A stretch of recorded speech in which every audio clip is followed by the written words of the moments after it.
guys, welcome back to our channel. இந்த வீடியோல ரொம்பவே இன்ட்ரெஸ்டிங்கான ஒரு ஸ்டோரி தான் பார்க்க போறோம். அத பார்ட்டா தான் போட போறேன்.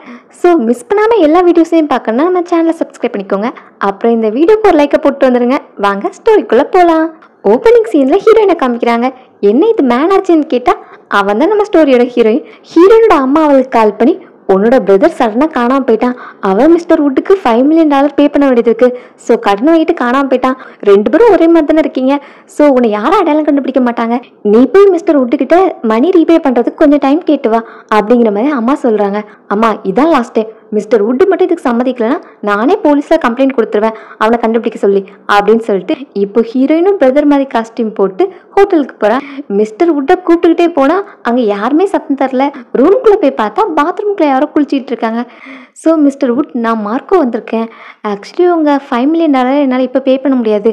அதுக்கு நீங்கள் எனக்கு கொஞ்சம் டைம் கொடுத்தீங்கன்னா நல்லாயிருக்கும் அப்படிங்கிற மாதிரி சொல்லிட்டு இருக்கேன். இப்போ உள்ளேருந்து ஒரு மேன் வரான். மிஸ்டர் வுட்டு குண்டா சொட்டத்திலேயே இருப்பான்லாம் சொன்னாங்க. இவன் இவ்வளோ ஹேண்ட்ஸமாக இருக்கான் அப்படிங்கிற மாதிரி ஹீரோயின் பார்த்துட்டு இருக்கா. பாத்ரூம்குள்ளேருந்து வந்த மேன் தான் ஸ்டோரியோட ஹீரோ. அவனுக்கு யாரோ ட்ரக் கொடுத்துருக்காங்க. இவ்வளோ நேரம் தண்ணியில் இருந்தோம் அந்த எஃபெக்ட் கொஞ்சம் கூட குறையவே இல்லை. ஸோ அவன் ரொம்பவே ஹார்ட்டாக ஃபீல் பண்ணிக்கிட்டு இருக்கான். நீ யாரு அப்படின்னு கேட்க ஹீரோயினும் மிஸ்டர் வுட் நான் தான் மார்க்கோ அப்படின்னு பேச வரான். இங்கே ஹீரோ ரொம்பவே ஹார்ட்டாக ஃபீல் பண்ண ஹீரோயினை பிடிச்சி பெட்டில் தள்ளுறான். என்ன பண்ணுறீங்க அப்படின்னு ஹீரோயினை தடுக்க வரா. என்னோட ஃபர்ஸ்ட் டைம் ஒரு மேன் கிட்டே போகணும் அப்படின்னு ஹீரோ கவலையாக இருந்தாலும் அவனோட பாடி ஹீட்டை அவனால் கண்ட்ரோல் பண்ண முடியல. ஸோ எல்லாமே நடந்து முடியுது. நெக்ஸ்ட் டைம் மார்னிங் முழிச்சு பார்த்தா ஐயோ உண்மையாக ஒரு மேன் கிட்ட தான் என்னோட ஃபர்ஸ்ட் டைம் போயிடுச்சு அப்படின்னு ஹீரோக்கு வருத்தத்தை விட கோவம் தான் அதிகமாக இருக்கு.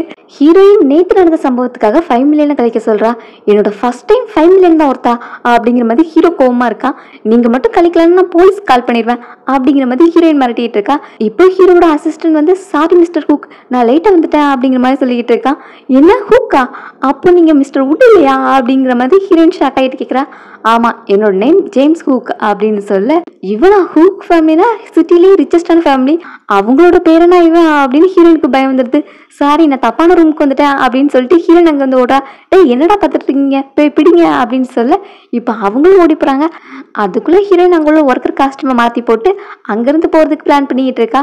ஹீரோ கிட்ட வந்து அவளை கண்டுபிடிக்க முடியலன்னு சொல்ல என்ன காத்துலேயே கரைஞ்சி போக முடியும், ஒழுங்காக தேடுங்க அப்படிங்கிற மாதிரி சொல்லிக்கிட்டு இருக்கான். அப்போ ஹீரோயினும் கிராஸ் ஆக ஏய் பொண்ணே இங்க பாரு உன் மூஞ்ச பார்க்கணும் அப்படின்னு சொல்ல ஹீரோயினும் பயந்து ஓடுறா. பாஸ் அவ ரொம்பவே ஃபாஸ்ட்டாக ஓடிட்டா, எங்களால் பிடிக்க முடியல அப்படிங்கிற மாதிரி அசிஸ்டன்ட் வந்து சொல்கிறான். ஒருவேளை நேற்று நைட்டு என் கூட இருந்தது ஒரு பொண்ணாக இருக்குமோ அப்படிங்கிற மாதிரி ஹீரோவுக்கு சந்தேகமாக இருக்குது. ஸோ இப்போ மார்க்கோங்கிற நேம் சொல்லி அவன் இந்த சிட்டியில் எங்கே இருந்தாலும் சரி அவனை உடனே பிடிச்சிட்டு வாங்க, அவனோட ஜென்டர் என்னங்கிறத நான் பார்க்கணும் அப்படிங்கிற மாதிரி ஹீரோ சொல்கிறான். ஹீரோயினும் இப்போ பிரதருக்கு கால் பண்ணி எங்கடா இருக்க அப்படின்னு கேட்டால் நான் ட்ரெயின் ஏற போகிறேன், மிஸ்டர் வுட்டுக்கு கொடுக்க வேண்டிய அமௌண்ட்டை சம்பாதிச்ச பிறகு தான் என்னை ரிட்டர்ன் வருவேன் அப்படிங்கிற மாதிரி சொல்லிட்டு இருக்கான். டேய் பேரண்ட்ஸ் எப்படி தனியாக விட்டு போகிற, மிஸ்டர் வுட்டு வந்து பிரச்சனை பண்ணால் என்ன பண்ணுறது அப்படிங்கிற மாதிரி கேட்க அதான் நீ இருக்கல நீ பார்த்துக்கோ அப்படிங்கிற மாதிரி சொல்லிக்கிட்டு இருக்கான். அப்போ பார்த்து ஹீரோட ஆட்கள் வந்து மார்க்கோவை தூக்குறாங்க. அவனும் மிஸ்டர் வுட்டோட ஆட்கள் தான் வந்துட்டாங்கன்னு நினச்சிட்டு நான் மிஸ்டர் வுட்டோட கடன் அடைக்கிறதுக்காக தான் நான் வேலைக்கு போகிறதா டிசைட் பண்ணியிருந்தேன், நான் எங்கேயும் ஓடிலாம் போகல, நான் கண்டிப்பாக காசு தந்துடுவேன் அப்படிங்கிற மாதிரி கெஞ்சிட்டு இருக்கான். இப்போ அவனை தூக்கிட்டு வந்தது பொண்ணு ஆனாங்கிறத பார்க்கறதுக்கு தானே. ஸோ பேண்ட் உருவி பார்த்துட்டு அதை ஃபோட்டோ எடுத்து வர ஹீரோக்கு அனுப்புகிறாங்க. பாஸ் அவன் உண்மையாகவே மேன் தான், உங்களுக்கு ஃபோட்டோ அனுப்பியிருக்கேன் அப்படின்னு சொல்ல ஹீரோவும் பார்த்துட்டு உடனே இதை டெலீட் பண்ணு, இந்த மாதிரி ஃபோட்டோஸ்லாம் இன்னொரு டைம் எனக்கு அனுப்பாத, அப்புறம் இவனோட கதையை நாங்கள் முடிச்சிடவா பாஸ் அப்படின்னு அவங்க கேட்க அதெல்லாம் வேண்டாம், அவனை எங்கே கொண்டு வா, நானே பர்சனலாக அவனோட கதையை முடிக்கணும் அப்படிங்கிற மாதிரி ஹீரோ சொல்கிறான். இங்கே ஹீரோயினும் பிரதரை ஃபாலோ பண்ணிட்டு தான் வந்திருப்பா. ஸோ மற்ற மேனெல்லாம் டைவெர்ட் பண்ணிட்டு பிரதர்கிட்ட நம்ம ட்ரெஸ்ஸை சேஞ்ச் பண்ணிக்கலாம், இங்கே மார்க்கோ ஒருத்தங்க ஆக்ட் பண்ணி ஆகணும், இல்லைன்னா ஜேம்ஸ் குக் நம்மளை சும்மா விட மாட்டான் அப்படின்னு சொல்லிட்டு இருக்க. பிரதரும் என்ன மேட்டர், எதுக்கு இவங்களாம் என்ன பிடிச்சிட்டு வந்தாங்க அப்படிங்கிற மாதிரி கேட்க அதெல்லாம் அப்புறம் சொல்கிறேன், இப்போ டைமில் சீக்கிரம் ட்ரெஸ் சேஞ்ச் பண்ண அவங்க வந்துட போகிறாங்க அப்படின்னு அவசரமாக ட்ரெஸ் சேஞ்ச் பண்ணிட்டு ஹீரோயின் வெளியே வரா. இப்போ அவள் தான் மார்க்கோன்னு நினச்சிட்டு ஹீரோட மேலே அவளை தூக்கிட்டு போகிறாங்க. எங்க பிரதர் ஹீரோட ட்ரெஸ்ல ரொம்பவே கஷ்டப்பட்டு நடந்து போயிட்டு இருக்கான். ஹீரோ கண்ணோட வெயிட் பண்ணிட்டு இருக்கான். நேற்று நைட்டு என் கூட இருந்துட்டு எஸ்கேப் ஆகலான்னு பார்த்தியா அப்படிங்கிற மாதிரி கேட்க நான் மிஸ்டர் வுட்டுக்கிட்ட $5 million கடன் வாங்கியிருக்கேன், அதான் அடைக்கணும்ல, அதுக்காக வேலைக்கு போகிறதுக்காக தான் கிளம்பிட்டு இருந்தேன் அப்படிங்கிற மாதிரி ஹீரோயின் சொல்கிறா. ஹீரோவும் கோவத்தில் கண்ணை தூக்கி கழுத்தில் வைக்க ஹீரோயினும் நேற்று நைட் நடந்ததுக்காக நான் ரெஸ்பான்சிபிள் எடுத்துக்கணும்னு நினைக்கிறீங்களா, பட் நீங்கள் தானே எல்லாத்தையும் ஸ்டார்ட் பண்ணது, இதில் சஃபர் ஆனது நான் தான் அப்படிங்கிற மாதிரி ஹீரோயின் சொல்லிட்டு இருக்கா. ஏய் நேற்று நைட்டை பற்றி மட்டும் பேசாத, அதை பற்றி நான் பேசவே விரும்பலை அப்படிங்கிற மாதிரி ஹீரோ டென்ஷன் ஆகுறான். ஏன் கோவப்படுறீங்க, நேற்று நைட்டு நீங்கள் தான் நல்லா என்ஜாய் பண்ணீங்களே அப்படின்னு சொல்ல தயவு செஞ்சு வாய மூட அப்படின்னு ஹீரோ கத்துறான். அப்போ ஹீரோயினும் என்ன நீங்கள் இப்போ கூட ஹாட்டாக இருக்கீங்க, செம்ம ஸ்ட்ராங்கான பாடி தான் நீங்கள் அப்படிங்கிற மாதிரி சொல்ல ஹீரோவும் தான் ஃபீல் பண்றான், என்ன இந்த மருந்தோட எஃபெக்ட் இன்னைக்கு வரைக்குமா இருக்கு அப்படின்னு அவனுக்கே எம்ப்ரெசிங்கா இருக்கு. ஸோ கன் எடுத்து ஷூட் பண்ண போக, பாஸ் உங்களுக்கு எவ்வளவு கோவம் இருந்தாலும் சரி என்ன வேணா ஷூட் பண்ணிக்கோங்க, பட் உங்களை எதுவும் பண்ணிக்காதீங்க அப்படின்னு அசிஸ்டன்ட் படுத்து உருலாம் பாஸை கன்வின்ஸ் பண்றான். ஹீரோயினும் ஹீரோ கிட்ட கோவப்படாதீங்க, இது நார்மலான ரியாக்ஷன் தான் அப்படின்னு சொல்ல, இது நார்மலா அப்படின்னு கோவப்படுறான். ஆமா இது நார்மல் தான் அப்படின்னு ஹீரோயினும் சொல்றா. என்ன இவளோட கண்ணு இவ்வளவு அழகா இருக்கு, நான் சின்ன வயசுல ஒரு பப்பி வச்சிருந்தேன், அந்த பப்பி மாதிரி இவ்வளவு அழகா இருக்காளே அப்படின்னு ரசிக்க ஆரம்பிச்சிடுறான். இதெல்லாம் ரொம்ப தப்பா போயிட்டு இருக்கு, இவனையே நான் அட்மையர் பண்றேன் அப்படின்னு காரை ரெடி பண்ண சொல்றான். ஹீரோயினும் தேங்க்ஸ் மிஸ்டர் ஹூக், நான் கிளம்புறேன் அப்படின்னு சொல்றா. என்ன உனக்கு நான் காரை சொல்ல, எனக்கு சொன்னேன், நீ என்ன இங்கதான் இருக்க போற அப்படின்னு சொல்ல, இதெல்லாம் இல்லைங்க, என்ன எப்படி நீங்க ஹவுஸ் அரெஸ்ட் பண்ணலாம் அப்படிங்கிற மாதிரி ஹீரோயின் கேட்கிறா. ஏன்னா என்னோட சீக்ரெட் வெளியே போக கூடாதுன்னு நினைக்கிறேன் அப்படின்னு ஹீரோ சொல்ல, அதுக்கு என்ன நீங்க காசு கொடுத்து செட்டில் பண்ணிட வேண்டியதானே, ஜஸ்ட் 5 மில்லியன் கொடுத்தா போதும் அப்படின்னு சொல்ல, என்னோட ஃபர்ஸ்ட் டைமுக்கு 5 மில்லியன் தான் ஒருத்தா அப்படின்னு ஹீரோவும் டென்ஷன் ஆயிடுறா. ஒழுங்கா இவளை இங்க இருந்து இழுத்துட்டு போங்கடா அப்படின்னு அவளை விரட்டி விட்டு இப்ப அடுத்து அவனோட பிளே பை ஃப்ரெண்டை மீட் பண்ண வந்திருக்கான். அவனும் என்னடா இந்த பக்கம் வந்திருக்க அப்படின்னு கேட்க, எனக்காக ஒரு பொண்ணை ரெடி பண்ண அப்படின்னு ஹீரோ சொல்றான். ஃபைனலி உன்னோட சிங்கிள்ஸ் லைஃபை விடலான்னு முடிவு பண்ணிட்டியா அப்படிங்கிற மாதிரி ஃப்ரெண்ட் டீஸ் பண்றான். சொன்னது மட்டும் பண்ணுடா அப்படின்னு ஹீரோவும் கோவப்படுறான். ஃப்ரெண்டும் சொன்ன வேலையை பண்ணி முடிக்கிறான். அழகான ஒரு பொண்ணா பார்த்து மிஸ்டர் ஹூக்குள்ள வெயிட் பண்ணிட்டு இருக்காங்க. நல்ல சர்வீஸ் பண்ணனா உனக்கு ரிவார்டும் நிறைய கிடைக்கும் அப்படிங்கிற மாதிரி சொல்லிட்டு உள்ள அனுப்பிட்டு அவனும் டோர் பக்கத்துலேயே வெயிட் பண்ணிட்டு இருக்கான். கொஞ்ச நேரத்துல ஹீரோ வெளியே வரான். என்னடா அதுக்குள்ளேயே முடிஞ்சிருச்சு அப்படின்னு ஆச்சரியப்பட்டு உள்ள போனா அந்த பொண்ணு கீழே வழியில கத்திட்டு இருக்கா. ஃப்ரெண்டும் அதை தப்பா புரிஞ்சுட்டு கேட்குறான், அப்படிலாம் ஒரு மணி நடக்கல, நான் உன் மடியில் வந்து உட்கார்ந்ததுமே அவன் தள்ளி விட்டான், அதில் தான் என் மண்டியில் காயம் பட்டுருச்சு, என்னை ஹாஸ்பிட்டல் கூட்டு போ அப்படின்னு அந்த பொண்ணு கம்ப்ளைண்ட் பண்ணிட்டு இருக்கா. ஹீரோ குடிச்சிட்டு வீட்டுக்கு வரான். ஏன் எனக்கு அந்த பொண்ணு மேலே ஃபீலிங்ஸ் வரல அப்படின்னு அவனும் சோகமாயிட்டு இப்போ மார்க்கோ வர சொல்ல அப்படின்னு சொல்ல, மார்க்கோ வந்து இப்போ அவனை பிடிச்சி பார்த்தா அவனுக்கு ஸ்ட்ரேஞ்சான ஃபீலிங்லாம் வருது. ஸோ ஒரு மேன் கிட்டே எனக்கு இதெல்லாம் வரணும் அப்படின்னு சோகமாயிட்டு அவன் மேலேயே படுத்து தூங்கிடுறா. காலையில முடிச்சு பார்த்தது ஹீரோ அப்செட் ஆயிட்டு போறான்.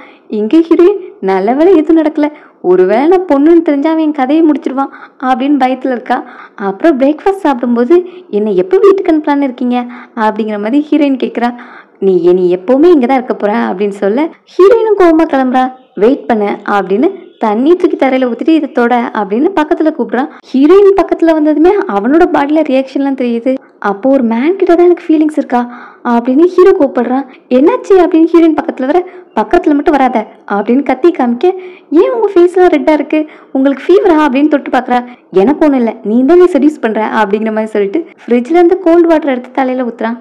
ஒரு மேன் கிட்ட எனக்கு ஃபீலிங்ஸ் வரணும், நான் காமா இருக்கணும் அப்படின்னு தண்ணி எடுத்து தள்ள ஊத்திட்டு இருக்கான். ஹீரோயினும் அவனோட கண்டிஷனை பார்த்து, நீ ஒரு சைக்காட்ரிஸ்டை பார்த்தா நல்லது அப்படிங்கிற மாதிரி சொல்ற. இப்போ அசிஸ்டன்ட் கிட்ட ஹீரோ, இனி நான் இவனை பார்க்கவே கூடாது அப்படின்னு அவனை வரட்ட சொல்றான். ஹீரோயினும் நல்ல வேலை தப்பிச்சாச்சு, இன்னொரு டைம் இவனை மீட் பண்ண வேண்டிய தேவை இருக்காது அப்படின்ட்டு கிளம்புறான். ஹீரோ அவனோட இன்ட்ரெஸ்ட்டை டைவர்ட் பண்றதுக்காக 18+ கண்டென்ட்லாம் பார்க்குறான். அதை பார்த்துட்டு இது அருவருப்பா இருக்கு அப்படின்னு சொல்லிட்டு போயிடுறான். அடுத்து வீட்டுக்கு போய் பெட்டில் தூங்கினா அதில் ஃபுல்லாகவே மார்க்கோட ஸ்மெல்லாக இருந்த மாதிரி ஃபீல் பண்ணுறான். என்ன இது ஃபுல்லாகவே அவனோட ஸ்மெல் தான் இருக்குது அப்படின்னு பெட்டு சேஞ்ச் பண்ண சொல்கிறான். சேஞ்ச் பண்ண பெட்டில் படுத்தா இப்போ அந்த ஸ்மெல்லும் இல்லை, அவனுக்கு தூக்கமும் இல்லை. ஸோ திரும்பவும் பழைய பெட்டையை சேஞ்ச் பண்ண சொல்கிறான். ஒரு வழியாக தூங்கி முடிச்சா அசிஸ்டன்ட் வந்து, என்ன பாஸ் நைட்டு ஒழுங்காக தூங்கலையா அப்படிங்கிற மாதிரி கேட்குறான். ஆமாம் எனக்கு உடம்பு சரியில்லைன்னு நினைக்கிறேன் அப்படின்னு சொல்ல, ஹாஸ்பிட்டல் போகலாமா அப்படின்னு கேட்டால் நம்ம ஆண்ட்ரோலஜிஸ்ட்டை போகலாம் அப்படின்னு சொல்கிறான். அடுத்த கட்டில் ஹீரோயினை காமிச்சா ஹீரோயின் ஒரு டாக்டர். அப்போ என்னோட டாக்டர் வந்து, நான் வெளியே போக வேண்டியது இருக்கு, என்னோட பேஷண்ட்டை கொஞ்சம் பார்த்துக்கிறியா அப்படின்னு சொல்லிட்டு போகிறாங்க. ஸோ ஹீரோயின் வந்து பேஷண்ட்டை பார்க்க போகிறேன். ஆக்சுவலி இவளும் ஒரு ஆண்ட்ரோலஜிஸ்ட் தான். ஆண்ட்ரோலஜிஸ்ட்னா என்னன்னா, பொண்ணுங்களோட பிரச்சனைக்கு கைனகாலஜிஸ்ட்டை போவோம்ல, அதே மாதிரி பசங்களோட பிரச்சனைக்கு ஆண்ட்ரோலஜிஸ்ட்டை போவாங்க. அந்த டிபார்ட்மெண்ட்ல தான் ஹீரோயினும் ஒர்க் பண்ணிட்டு இருக்கா. இப்போ அவள் பார்க்க வந்திருக்கிற பேஷண்ட் யாருன்னா அவளோட எக்ஸ் பாய் ஃப்ரெண்ட். அவனோட பேரு ஃப்ராங்க். இப்போ அவன் என்னோட பொண்ணு கூட ரிலேஷன்ஷிப்ல இருக்கான். 2 பேரும் அங்கிருந்து சிலிமிஷம் பண்ணிட்டு இருக்காங்க. ஹீரோயின் பொண்ணு தான் அவனோட ரெக்கார்ட்ஸ் எல்லாம் பார்த்துட்டு, எப்படி கார் ஆக்சிடென்ட்ல அங்க மட்டும் அடிபட்டுச்சு அப்படின்னு கேட்க, இதெல்லாம் பர்சனல் மேட்டர் உங்ககிட்ட சொல்ல முடியாது அப்படிங்கிற மாதிரி சொல்லிட்டு இருக்காங்க. அப்புறம் எக்ஸ் பாய் ஃப்ரெண்டும் ஹீரோயின் அடையாளம் கண்டுபிடிச்சிடுறான். நீ யூரி தானே அப்படின்னு கேட்க, ஓ இவ தான் அவனோட எக்ஸா, இப்போதான் எனக்கு தெரியுது ஃப்ராங்க் உன்னை எதுக்கு பிடிக்கலன்னு, இந்த மாதிரி வேலையை பார்த்துட்டு இருந்தா எந்த மேனுக்கு தான் பிடிக்கும் அப்படிங்கிற மாதிரி அந்த பொண்ணு பேசிட்டு இருக்க. ஆமா எனக்கும் புரியுது, அவனும் இன்ஃபீரியாரிட்டி காம்ப்ளெக்ஸ் ஃபீல் பண்ணுவாள். டெய்லி நான் டிஃப்ரெண்ட் மென்னை மீட் பண்றேன், அழகா ஹேண்ட்ஸமா நிறைய பேர் பார்க்குறேன், அப்போ அவனும் லோவாக தானே ஃபீல் பண்ணுவான். அதனால தான் எங்களுக்குள்ள பிரேக்கப் ஆச்சு. என்னோட 7 இயர்ஸ் தான் நான் அவன்கிட்ட வேஸ்ட் பண்ணிட்டேன் அப்படிங்கிற மாதிரி ஹீரோயின் சொல்கிறேன். அதான் ஆல்ரெடி பிரேக்கப் ஆயிடுச்சுல, அப்புறம் என்ன 7 இயர்ஸ் 10 இயர்ஸ்னு அப்படின்னு அவனும் திட்டிட்டு, எனக்கு நீலாம் வர தேவையில்லை, எனக்கு என்னோட டாக்டர் வந்து செக்அப் பண்ணால் போதும் அப்படிங்கிற மாதிரி திட்டிட்டு ஹீரோயினை போக சொல்கிறான்.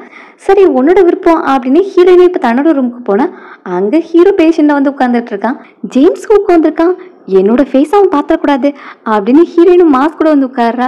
அப்போ அவனும் என்னோட பிரச்சனையை என்னால் சொல்ல முடியாது அப்படின்னு சொல்ல, சரி அப்போ பேண்ட்டை ஓப்பன் பண்ணுங்கன்னு சொல்கிறா. அவனும் ஷாக் ஆகிட்டு முழிக்க, நீங்கள் தானே சொன்னீங்க சொல்ல முடியலன்னு, அப்போ பேண்ட்டை ஓப்பன் பண்ணால் தானே என்னால் செக் பண்ண முடியும் அப்படிங்கிற மாதிரி ஹீரோயின் கேட்குறான். அவனும் டாக்டர் தானே அப்படின்னு முன்னாடி போய் நிற்கிறான். இப்போ டாக்டரோட நேமை பார்க்கும்போது அதில் யூரி லாக்னு போட்டிருக்கோம். இங்கே மார்க்குக்கும் லாக்குன்னு தான் ஃபேமிலி நேம் இருக்கும். ஸோ மார்க்கு லாக்கு உனக்கு யார் அப்படின்னு கேட்க, என்னோட தம்பியா அப்படின்னு அவள் சொல்கிறா. ஹீரோயின் செக் பண்ணி பார்த்துட்டு எல்லாம் நார்மலாக தான் இருக்குது, எந்த பிரச்சனையும் இருக்கிற மாதிரி தெரியல அப்படிங்கிற மாதிரி சொல்கிறா. ஹீரோ எனக்கு தெரியும் எனக்கு எந்த பிரச்சனையும் இல்லைன்னு அப்படின்னு சொல்ல, அப்புறம் இதுக்கே இங்கே வந்த அப்படின்னு கேட்கும்போது ஜஸ்ட் என்னோட ஃபீலிங்ஸை கன்ஃபார்ம் பண்ணிக்கிறது தான். சரி உன்னோட பிரதரை இன்னும் 30 மினிட்ஸில் என்னோட வீட்டுக்கு வர சொல்லு, அவன் மட்டும் வரலன்னா அப்புறம் உங்கள் ஃபேமிலியும் சேர்ந்து சஃபர் ஆவீங்க அப்படிங்கிற மாதிரி சொல்லிட்டு ஹீரோ போகிறான். ஸோ ஹீரோயினும் அவசரமாக பர்மிஷனை போட்டு ஹீரோவோட வீட்டுக்கு போகிறா. அங்கே போனால் ஹீரோ ஒரு கான்ட்ராக்ட் பேப்பரை கொடுக்குறான். அதில் ஸ்லீப்பிங் கான்ட்ராக்ட்னு போட்டிருக்கு. இது என்ன அப்படின்னு கேட்டால், நீ அந்த கான்ட்ராக்டை ரீட் பண்ணி பார்த்துட்டு சைனை போடு, உனக்கு நீ மிஸ்டர் வுட்டுக்கு கொடுக்க வேண்டிய 5 மில்லியன் நான் பே பண்ணிடுறேன், அப்புறம் மந்த்லி உனக்கு செப்பரேட்டாக 10 மில்லியன் தரேன், உன்னோட எக்ஸ்பென்சஸ் எல்லாத்தையும் நானே பார்த்துக்கிறேன், அப்புறம் அதில் பிளாங்க் பேஜும் இருக்குது, உனக்கு எதுவும் கண்டிஷன் இருந்தால் நீ அதில் எழுதலாம் அப்படிங்கிற மாதிரி ஹீரோ சொல்லிட்டு இருக்கான். நீங்கள் தப்பாக புரிஞ்சுக்கிட்டீங்க, நான் ஒன்றும் என்ன விற்கிறதா இல்லை அப்படின்னு சொல்ல, அவனும் நான் உன்கிட்ட பர்மிஷன் கேட்கல, உன்னை சைனை தான் போட சொன்னேன் அப்படிங்கிற மாதிரி சொல்கிறேன். ஹீரோயினும் உனக்கு மேனை பிடிக்குன்னா என் கூட கான்ட்ராக்ட் போட வேண்டிய அவசியம் இல்லை அப்படிங்கிற மாதிரி சொல்ல, நான் உங்ககிட்ட நெகோஷியேட் பண்ண சொல்ல, நான் சொன்னதை மட்டும் செய், உன்னோட ஃபேமிலி உன் கூட சேர்ந்து சஃபர் ஆகணுமா இல்லை உன் ஃபேமிலி உன் கூட சேர்ந்து பெட்டரான லைஃப்பை வாழணுமான்னு நீயே டிசைட் பண்ணிக்கோ அப்படின்னு சொல்ல, ஹீரோயினுக்கும் வேறு ஆப்ஷன் இல்லை. ஸோ எனக்கு ஒரே ஒரு கண்டிஷன் இருக்குது, எனக்கு டே டைம் ஜாப் இருக்குது, அதனால நான் நைட்டு வந்துட்டு காலையில் நீங்கள் எந்திரிச்சதும் நான் கிளம்பிடுவேன் அப்படிங்கிற மாதிரி சொல்லிட்டு சைன் பண்ணுறா. அந்த பேப்பரை கூட ஹீரோ ஸ்மெல் பண்ணிகிட்டு இருக்கான். ஹீரோயின் சொன்ன மாதிரியே நைட் வந்துட்டா. ஹீரோ வந்து ட்ரெஸ்ஸை கலத்த ஹீரோயினுக்கு பயமாக இருக்குது, அவன் என்னை பொண்ணுன்னு கண்டுபிடிச்சா என்னோட நிலைமை என்ன ஆகும் அப்படின்னு பயந்து போய் படுத்துருக்கா. இப்போ ஹீரோ பக்கத்தில் போய் படுத்துட்டு அவளையே பார்த்துட்டு இருக்க. அவளே என்ன பண்ணுறது, அப்போ மறுபடியும் எதுவும் பண்ண போகிறானா அப்படின்னு பயத்திலேயே கண்ணு மூடிட்டு இருக்கா. திறந்து பார்த்தா என்ன ஹீரோ அவளையே பார்த்துட்டு இருக்கான். என்ன தூங்கு அப்படின்னு சொன்னால், இப்படியே பார்த்துட்டு இருந்தா நான் எப்படி தூங்குறது அப்படின்னு சொன்னதும் சரி அப்படின்னு சொல்லிட்டு பக்கத்தில் வந்து படுத்துட்டு ஹீரோயினை பிடிக்க, என்ன இவன் மறுபடியும் ஸ்டார்ட் பண்ணுறானே அப்படின்னு ஹீரோயின் நர்வஸ் ஆகிட்டு இருக்கா. பார்த்தா ஹீரோ ஜஸ்ட் ஹக் பண்ணிட்டு தூங்க போகிறான். ஓ அப்போ இவனை ஸ்லீப்பிங் பார்ட்னராக கூப்பிட்டுருக்கான் ஜஸ்ட் கட்டி பிடிச்சி தூங்குறதுக்காக அப்படின்ட்டு ஹீரோயினும் தூங்குறான். நெக்ஸ்ட் டே மார்னிங் ஒரு பொண்ணு ஜேம்ஸ் ஜேம்ஸ்ன்னு கத்திக்கிட்டே வரா. அது யாருன்னா ஹீரோட ஃபியான்சி. இங்கே 2 மேன் ஒன்றா இருக்கிறத பார்த்துட்டு, நீ என்ன பொய்யும் ஒரு மேனை சூஸ் பண்ணியிருக்க அப்படின்னு ஹீரோ திட்டிகிட்டு இருக்க. ஹீரோயினும் நீங்கள் எதுவும் தப்பாக நினச்சிக்காதீங்க அப்படின்னு சொல்ல வரா. ஹீரோ அவளையும் விடாமல் கட்டி பிடிச்சி வச்சிட்டு இருக்கான். இப்போ அசிஸ்டண்ட்டை கூப்பிட்டு அவளை வெளியே கூப்பிட்டு போக சொல்ல, நான் உன்னோட ஃபியான்சி, நீ என்னை இந்த மாதிரிலாம் ட்ரீட் பண்ணக்கூடாது அப்படின்னு கத்திக்கிட்டே போகிறா. அதை பார்த்துட்டு ஹீரோயினும், நான் நாளைக்கு வரணுமா அப்படிங்கிற மாதிரி சந்தேகமாக கேட்குறா. ஏன் அப்படி கேட்குற, இல்லை உங்களுக்கு ஃபியான்சி இருக்காங்களே அப்படின்னு சொல்ல, ஆமாம் அவள் என்னோட ஃபியான்சி, நீ என்னோட ஸ்லீப்பிங் பார்ட்னர், இந்த ரெண்டுக்கும் சம்மந்தமே கிடையாது அப்படிங்கிற மாதிரி சொல்ல, ஹீரோயினும் டென்ஷன் ஆகிட்டு, அப்போ நீ டபுள் டைமரா அப்படின்னு கோவப்படுறா. என்ன டபுள் டைமர், நீ ஜஸ்ட் என்னோட ப்ளே திங் தான், எனக்கு எப்போ போர் அடிக்குதோ அப்போ உன்னை தூக்கி போட்டு போயிட்டே இருப்பேன் அப்படின்னு சொல்ல, ஹீரோயினும் அந்த நாள் சீக்கிரமே வரணும்னு வேண்டிக்கிறேன் அப்படிங்கிற மாதிரி சொல்கிறா. அடுத்து ஹீரோ மறுபடியும் ஹாஸ்பிட்டலுக்கு போகிறான். ஹீரோயினும் நீங்கள் நார்மலாக தானே இருக்கீங்க, மறுபடியும் எதுக்கு வந்தீங்க அப்படின்னு கேட்டால், அவனும் நான் என்னை கண்ட்ரோல் பண்ணி வைக்கணும்னு நினைக்கிறேன், எனக்கு ஒரு மேன் மேலே ரொம்பவே ஃபீலிங்ஸ் வருது, அதை என்னால் கண்ட்ரோல் பண்ண முடியல அப்படின்னு சொல்ல, அப்பா அவனை விட்டு தள்ளிடுங்க அப்படின்னு சொல்கிறா. பட் அதுவும் முடியல, அவன் இல்லாமல் எனக்கு தூக்கமே வர மாட்டேங்குது, பட் அவன் பக்கத்தில் இருந்தால் என்னோட ஃபீலிங்ஸையும் கண்ட்ரோல் பண்ண முடியல, அதனால என்கிட்ட எந்த ரியாக்ஷனும் வராமல் பண்ண முடியுமா அப்படிங்கிற மாதிரி கேட்க, ஹீரோயினும் ஓகே அதுக்கு அக்குபஞ்சர் ட்ரை பண்ணலாம், ஆனால் அது உங்கள் டெய்லி லைஃப்பை கொஞ்சம் அஃபெக்ட் பண்ணும் அப்படிங்கிற மாதிரி சொல்கிறான். பரவாயில்ல அப்படின்னு சொல்லிட்டு ஹீரோவும் பெட்டில் போய் படுத்துக்கிறான். இப்போ ஹீரோயின் ட்ரீட்மெண்ட் ஸ்டார்ட் பண்ணுற டைமில் வெளியே இருந்து ஒரு ஆன்ட்டி வராங்க. அது யாருன்னா அவள் எக்ஸ் பாய் ஃப்ரெண்டோட அம்மா. இப்போ 2 பேரையும் பேச்சப் பண்ணுறது தான் அவங்க வேலையாக போயிட்டு இருக்கு. நான் என் பையனை ஆல்ரெடி நல்லா திட்டேன், அவன் உங்ககிட்ட சீக்கிரமாக வந்து சாரி கேட்பான், எங்கள் பிள்ளை இந்த மாதிரி சண்டை போடுறதெல்லாம் நார்மல் தான், ஸோ நீ அவனை மன்னிச்சிரு அப்படின்னு சொல்லிட்டு உனக்காக தான் இந்த சூப் ரெடி பண்ணி கொண்டு வந்தேன், இதை மட்டும் நீ குடிச்சிட்டேன்னா என் பையனை நீ மன்னிச்சிட்டேன்னு நான் ஏற்றுக்கிறேன் அப்படிங்கிற மாதிரி சொல்லிட்டு அவகிட்ட கொடுக்க ஹீரோயினுக்கு வாமிட்டிங் சென்சேஷனாக இருக்குது. ஸோ அவளுக்கு வாமிட் வருதுன்னு சொல்லிக்கிட்டு இருக்கா. ஆன்ட்டி விடாமல் குடின்னு கத்திக்கிட்டு இருக்காங்க. இதில் ஹீரோ வெளியே வர அந்த ஆன்ட்டி வச்சிருந்த சூப்பை ஹீரோ மேலே கொட்டிடுறாங்க. ஹீரோவும் சூப்பை கொட்டின லேடிக்கிட்ட கோட்டுக்கான காசை கேட்டுட்டு இருக்கான். அதுவும் 18 மில்லியன் அப்படின்னு சொல்ல, இவன் யாரு, உன்கிட்ட புது பாய் ஃப்ரெண்டா, 2 பேரும் சேர்ந்து என்ன ஸ்கேம் பண்ணலான்னு பார்க்குறீங்களா அப்படின்னு அந்த ஆன்ட்டி கத்திக்கிட்டு இருக்காங்க. உங்களுக்கு 2 செகண்ட்ஸ் டைம் தரேன், அதுக்குள்ளே இங்கேருந்து கிளம்புங்க, இல்லைனா போலீஸை கூப்பிடுவேன் அப்படின்னு ஹீரோ மிரட்ட, 2 பேரும் சேர்ந்து என்ன விரட்டலான்னு பார்க்குறீங்களா, அதெல்லாம் முடியாது அப்படின்னு அந்த லேடி அங்கே உட்காந்து கத்திக்கிட்டு இருக்கு. இப்போ பார்த்து ஹீரோயினும் சடனாக மயக்கம் போட்டு விழுறா. அப்புறம் கண்ணு முடிச்சுட்டு ஹீரோயினும் என்ன எனக்கு லோ சுகரா அப்படின்னு கேட்டால், டாக்டர் அவகிட்ட நீ ப்ரெக்னெண்ட்டாக இருக்க அப்படின்னு சொல்கிறாங்க. ஹீரோயின் அதை கேட்டு ஷாக் ஆகுறா. இதோட ஃபர்ஸ்ட் பார்ட் ஆகுது. வீடியோ எப்படி இருக்குன்னு மறக்காம கீழே கமெண்ட் பண்ணுங்கள். அப்புறம் உங்களுக்கு இந்த ஸ்டோரி பிடிச்சிருந்தா வீடியோக்கு ஒரு லைக் பண்ணிட்டு உங்கள் ஃப்ரெண்ட்ஸ்க்கு ஷேர் பண்ணுங்கள். See you all in next video. Thanks for watching.